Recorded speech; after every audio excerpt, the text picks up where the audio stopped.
NAVID is a non-governmental organization that is based in Benin City that is advocating for the rights of persons with disability. On Hitches and Voices, our focus is usually on persons with disability. And like I said initially, I said we are coming to you on independent television and radio. So we want to also say a very big shout out to our listeners on radio. Today on Hitches and Voices, I have a very wonderful guest with me. He is the chairperson of Nigeria Association of the Blind, Edo State Chapter, Lion Lucky Imafidon. Good afternoon, my viewers at home. All right, on Hitches and Voices today, we are going to center our focus on mobility for those with visual impairment. 15th October every year is usually tagged as the White Cane Day, and the white cane is a symbol for visually impaired persons, a symbol of empowerment, a tool that enables them navigate their way around in their environment. How important is the cane guide for a person with visual impairment? And do every person with visual impairment, do they need a cane guide? Does the cane guide really help a person with disability or with visual impairment to move around? And if you look at our current environment, is it suitable for the use of a white cane? These are the conversations we'll be having on the program today, Hitches and Voices. And like I said, welcome on board. So my very first question to Mr. Imafidon will be, how important is the white cane? The white cane is very important because it's a tool that enables you to navigate your way. It's a tool that enables you to be independent. It is very important in the sense that it will make it makes you not to depend on other people for you to be able to move to wherever you want to go. So with the cane guide, you can, your white cane as the case may be, you can easily identify objects, dangerous objects on the way, and you're able to escape. With the cane guide, you can easily be identified as person with visual impairment that need attention, that need assistance. With the cane guide, you don't need to be a burden to other people for you to get to wherever you wish to go. I think these are some of the reasons why cane guide or white cane is very important. All right, I wanted you to lay that foundation, but I'll come back to talk to you about the history of the white cane celebration, particularly the celebration done by persons with visual impairment globally, 15th of October every year. But before we go into that, I would like us to take a report because the Nigeria Association of the Blind, Edo State Chapter, marked the White Cane Day event on the 5th of October. It was a very huge one. I'd like us to take that report and we'll be back in the studio to talk more on the White Cane Day.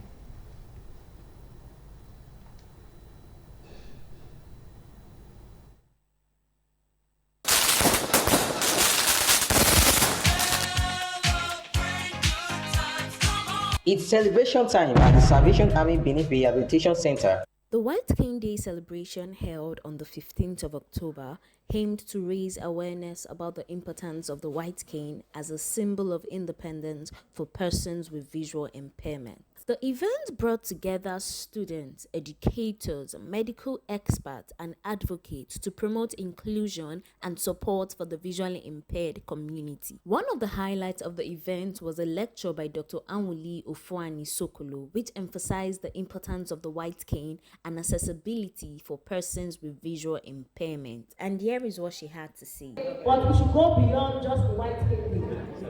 If you keep sensitizing the public, more people will know about the importance of the white cane. More people will know about why accessibility is important, not just for persons with disabilities, but for everybody in society. There was also a free eye checkup conducted by Great Clarity Eye Care Foundation, allowing participants and community members to have their vision screened and receive professional guidance.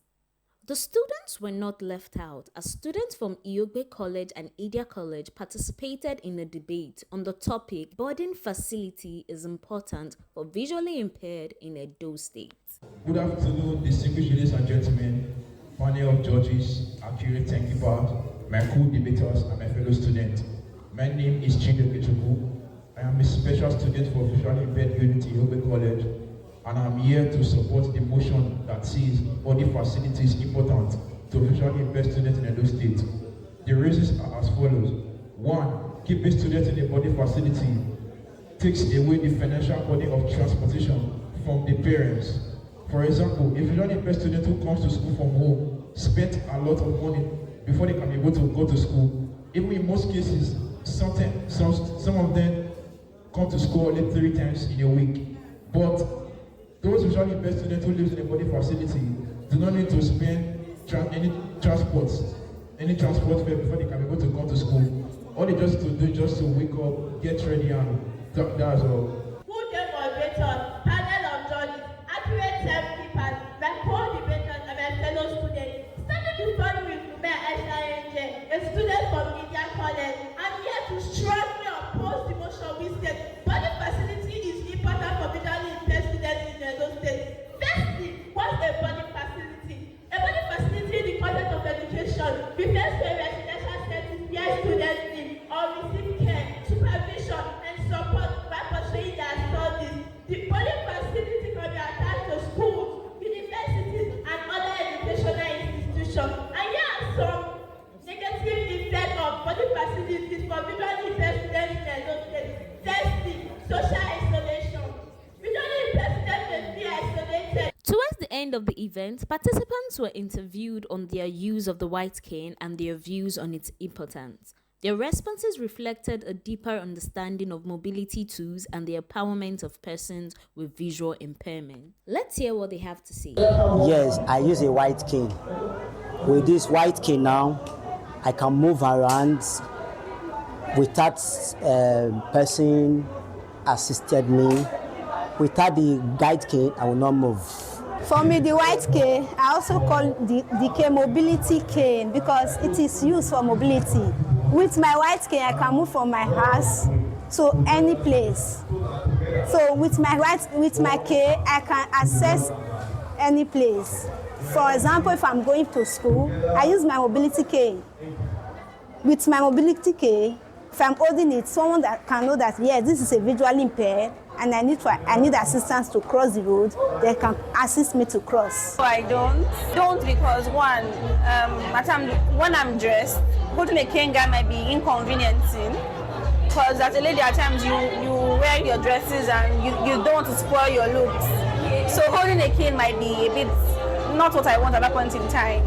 And also going out, even with your cane guide, some people don't even still listen to you, even with your cane guide. No, not every time. I don't use it off. Okay, the thing is that I'm able to navigate my ways with my sight, little partial sight, and I make use of cane guide when I feel like crossing some certain roads that I can't access, like expressway. My identity, I'm not shy using the white cane. Someone cannot be shy using his identity, no. As you can see, this is what I'm holding on my hands right now. Because I'm visually impaired. For those that don't know the meaning of visually impaired, it means I'm blind, I have eye defect, I can't see. So because this cane guide, I can't navigate my ways. Because during the time I was in school, because I do come from home myself. So immediately I come down from the bus, I will start using my cane, and those other ones around will come and assist me. Because of this cane guide, people around will want to assist me. It's like it's sending a signal to them that I'm visually impaired and I need help. And most of when I go to the market, because I'm using a cane to navigate my ways, they want to assist me, I even dash me things. The White Cane Day celebration was both educational and impactful, reinforcing the message of independence, awareness, and inclusion for persons with visual impairment. It was truly a day of learning, connection, and hope. It's a very big thank you to Becky for that report, wonderful report, and exciting response from persons with visual impairment out there. Don't forget, we're still discussing the importance of the White Cane and the White Cane celebration that held in Benin City on the 15th of October. And with me in the studio has been the chairman, Nigeria Association of the Blind Edo State Chapter, Mr. Lucky Imafidon. Like he likes to introduce himself, Lion Lucky Imafidon. Mr. Lucky, you're still with us on Niches and Voices. The conversation goes on. You know, why those visually impaired persons were talking, I was wondering in my mind, if I could use the white cane to navigate my way around, you know, let's bring it home, around Lagos Street, Mission Road, Ring Road. How difficult is it using the white cane in our current environment? If you look at the program we had on the 15th, it started with sensitization rally. We went to marketplaces like Oba Markets, Akiosa Markets. We were there sensitizing the general public that using the white cane is a right, it's not a privilege, especially to walk on the walkway. Walkway is meant for pedestrian, not for trading.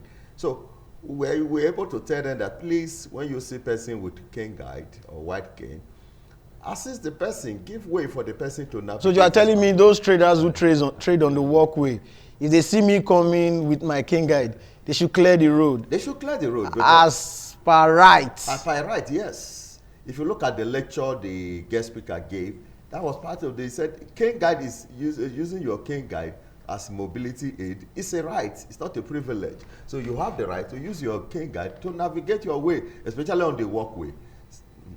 So if somebody, you know, put any obstacle on my way, it's an infringement on my right as a blind person. Exactly. So, but do you think people are, you know, sensitized enough about the white cane, the symbolic importance of the white cane, particularly bus drivers, taxi drivers, members of the society generally? Do they know how important the white cane is to a blind person? And what do we do to step up this sensitization? The truth remains that they are unaware. They don't know. But ignorance of the law is not an excuse for offense committed. So let's assume while you are walking, you destroy some of the items they put on the walkway. You cannot be held responsible because they are doing the wrong thing. Walkway is not for trading, it's for pedestrians, for people to be able to navigate their ways. So what we need to do is to increase our level of sensitization so that to create that awareness. We started from Central Park at about 8:30 in the morning. We were in Central Park for about 30 minutes.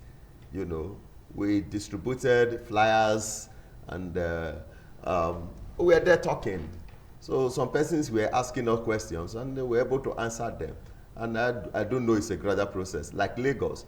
Like if you're in Lagos, you don't experience all these things. They are aware. And whenever I move freely in Lagos than here in Benin. So if I go to Lagos, I don't have issues. I don't have problem how to navigate my way. You see people coming to you, where are you going? How may I help you?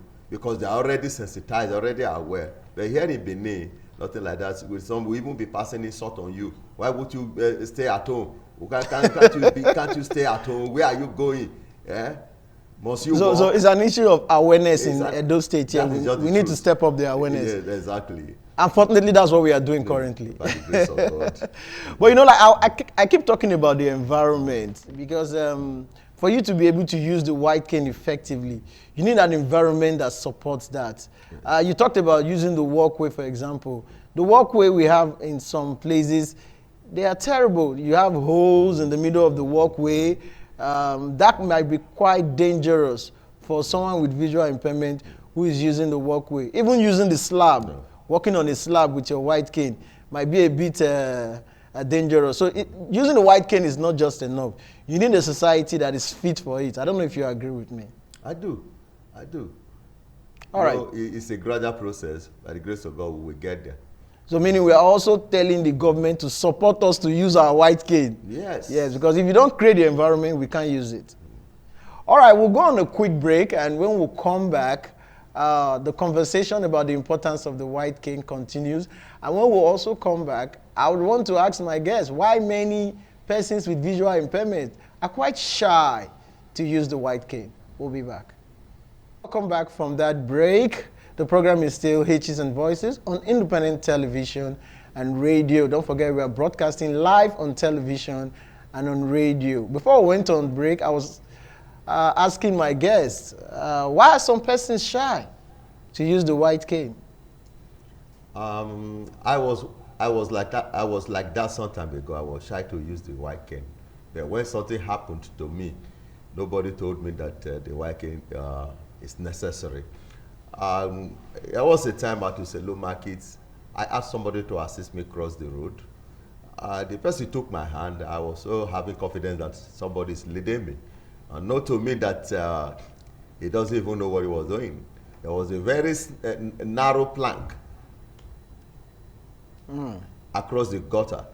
He said as we were passing through, I didn't even know that it was a narrow one. Before I knew, I saw myself, I landed myself inside the Uselu Market, the gutter. It almost covered me. So I have to raise up my two hands for people to raise me. But since then, I decided that the cane guy. But I'm sure that was a very terrible important. experience. It was a I'm terrible sure that was one. a terrible experience. Yeah, it was a terrible one. But since then, I've been using the cane guide. It is of a great help. Of a great help. No, but I'm sure you've interacted with a lot of persons with visual impairment who are shy to use the white cane. From your interaction with them, why are they reluctant to use the white cane? Primarily, they don't want to be stigmatized. And number two, some of them still believe that if you don't use the white cane, it means you have faith that you can see. You have faith that you can see. So using the cane guide shows that you have agreed that you are totally blind. I think that is an issue that needs to be addressed. Cane guide is a tool of identification. Since I started using it, my mobility has been very easy and my mobility has been very safer, because if you are not with your cane guide, asking somebody to assist you to cross, it becomes a problem. They will assume that you are pretending. But when you are with your cane guide, it draws attention. It draws attention to you. Like the history of the cane guide. The reason why the cane guide was the man who originated the cane guide, he was an artist. When he became blind, he decided to carve a stick to navigate his way. But as a result of increase of road users and motorists, he decided to paint his cane guide white so that it can be visible to motorists and other road users. So when you are with your cane guide, it draws attention to you. And people, since I started using it, people normally come to my aid. Oga, where are you going? How may I help you? But if you are not with your cane guide, everybody will just assume that you are normal. When you are drawing attention, you may not get the necessary attention. Fantastic. I also know that the cane guide has been modified in recent time. You have a digital and electronic cane guide that can assist the blind user to navigate their way effectively. But I know they are quite expensive. We're talking assistive technology now. And that the cane guide, beyond just being a mobility tool, is a tool of empowerment, quite frankly. But let's deviate a bit away from the cane guide. As the chairman of the National Association of the Blind, Edo State Chapter, on this program, we've talked about the state of special education in Edo State. I'm aware that a lot of the people in the School for the Blind in Edo State, they've been complaining about the fact that a lot of them cannot access their school. There was a bus donated by government a long time ago by the previous administration, Comrade Adams Oshomole. That bus got bad some months ago. Up until now, government has not done anything to make that bus more tolerable to assist the student. What's your take on this? It came to my notice about 2 months when they resumed this section. So I went there to see my people, to find out how they are faring. I was scared with the number of pupils that were in school. So I have to ask questions. The other time I came, they were more than this. Why are they few? Why are they few today? It was then I knew that the bus that normally conveyed them got spoiled over 3-4 months ago, and since then it has not been put in place. Therefore, the pupils cannot access their way to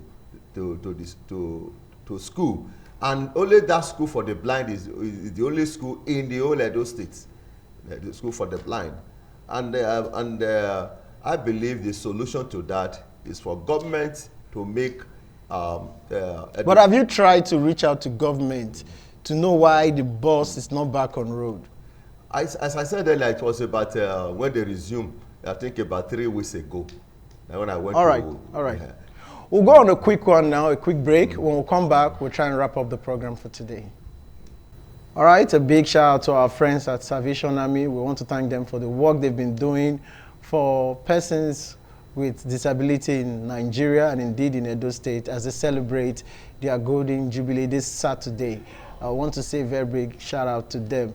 In conclusion, we were talking about the state of the School for the Blind in Benin City, particularly the one at Uwa Street. What's your advice? What should government do to remedy this situation? Because you said your last visit to the school, you discovered that the attendance has dropped, has reduced. In a time where we are doing and raising awareness concerning getting our children back to school, getting our children out of the streets to school, and we are having a situation where you have more visually impaired people out of school. Don't you think this is an emergency for the Edo State government? What do you think should be done? Of course, it's an emergency situation. I think about a month ago, we paid courtesy visit to the chairman of Edo State Universal Basic Education Board. She was very receptive and very magnanimous. And she promised us that they have planned already to make School for the Blind a boarding facility. We pray that should come to. But we've been hearing this for the longest. So that's why I said we pray that yes. With this present government establishing Disability Commission, we believe that they have the interest of persons with disability in their mind, and I do hope, let us be optimistic, that they will do the needful to make School for the Blind a boarding facility, so that if you go to Ondo State and Ekiti State, some of our members are there schooling. Why? Because they have boarding facilities in those states. So I want those states does not carry last, and I believe that the present government will do the needful to ensure that persons with visual empowerment are not out of school. Well, we must give kudos to the government, particularly the current governor, for ensuring the establishment of the Commission for Persons with Disability. We want to believe that that commission will live up to its responsibility to liaise with the relevant agencies concerning education to ensure that children with visual impairment in Edo State, not just visual impairment, children with disability in Edo State have access to education. It is very important that we increase the level of literacy of children with disability, not reducing, their literacy level. It is going to be disastrous if we have more persons with disability who do not have access to education. Education is key. Education is important. Education is indeed power. Mr. Lucky Mafidon, what will be your parting word on our program today? I want to encourage our people over there who are visually impaired that they should not give up on God. They should not give up on themselves.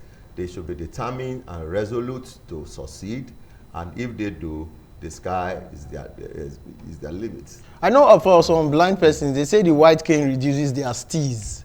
It takes away the swag. So when you put on your suit, do you still feel comfortable with the white cane, or you put on your agbada? I'm on my suit now. I came with my cane guard. And it also help you. Yes. You see some persons, like the bus I took from office to this place today. He said, "Okay, no worry. You can go." So it can also, it's a means of attracting. Okay, very quickly. Is it only those who are totally blind that should use the white cane, or those with little sight can also use it? I think those with little sight and both those who are totally blind and those with their little sight, they need it in the sense that the little sight may not be able to help you all the time. All the time. Yeah. So when you are with the cane guide, you can easily be identified and that you need. All right, help. I think I have to start learning the skill of how to use the white cane. You I learned it's better. not just something you just hold and start using. You also need to learn how to use it. All right, it's a wrap on the program today. Hitches and Voices on independent television and on radio. We've been talking on the importance of the white cane. The white cane is a mobility tool for those with visual impairment. And we've learned a lot on the program today. I want to thank my guest, Mr. Lucky Mafidon, for coming to the program. Thank and you very much. Yes, and I also want to thank our sign language interpreter, Cynthia Godwinaya, for coming on the program today as usual. We'll do this again next week. My name is Kingsley Okoje, saying spot the hitch and be a voice. Goodbye.